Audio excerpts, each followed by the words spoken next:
Hello, we're the Seattle Seahawks, Team 2, and our topic is how gas prices vary across the U.S. with city density. I'm Braylon Perkins. I'm Ian Fagan. I'm Vishal Chanta. I'm being additional And I'm Cole Heidenreich. to answer the question of how gas prices vary with population density. We needed comprehensive census data, and after doing research, we found this in simple maps, where CSV data on over 30,000 cities was made available to us, and we were able to import that into Excel.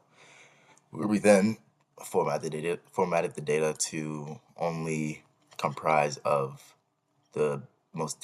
Hey, it's Cole going to talk about the resource and responsibilities of our data management plan. To start off with responsibilities, these will strictly be agreed upon unanimously before the production of our data set. These will be in accordance with the data lifecycle and follow any data management activity by having sub-teams with distinct tasks defined out through them for transparency's sake. Segueing into resources, a big resource that we will utilize is mentorship, as we want some backing to be able to achieve the scope that we want to. This is a large-scale public database with very clear data, and being at a university, there's none better time to reach out to someone who has experience in this. Any additional hardware and software will be negligible and thus will incur very few costs.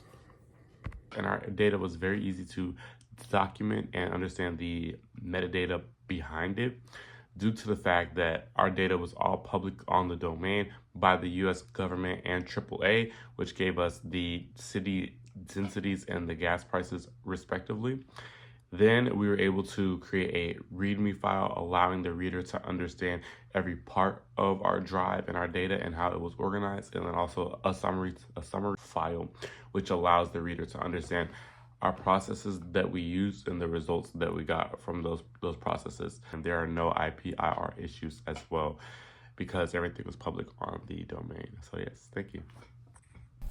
So for what data we will collect or create, our data includes both textual data, city, state, and county names, and numerical data for density and gas prices.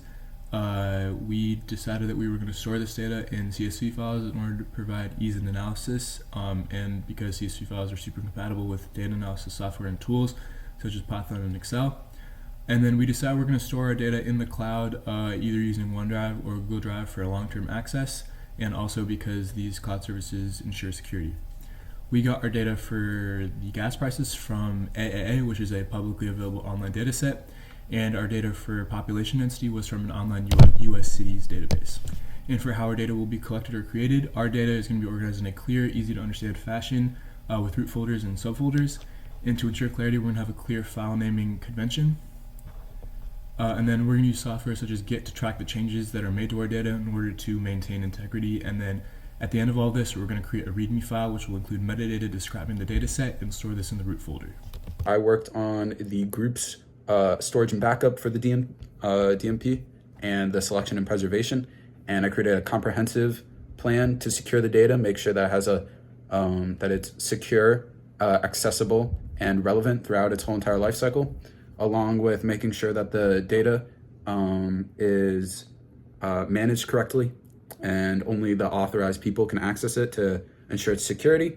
Along with that, we made a comprehensive preservation plan to make sure that it can be used for future projects if need, and also so that it is relevant, accessible to everyone who would use similar data for a project such as ours. I'm back again. I just want to talk about some of the limitations of our project. One is that the population doesn't always correlate to the gas prices. So LA and Houston, obviously LA is going to have higher gas prices, even though we're both pretty urban and populous cities. Also, that the main cities in each area might not be the most dense, because the density is going off the area and the amount of people in that area. So for instance, Houston was not the most dense in Texas. So those are just some of the limitations and the hurdles that we came through with our project, and we wanted to recognize that kind of accounts for our skewness in the data.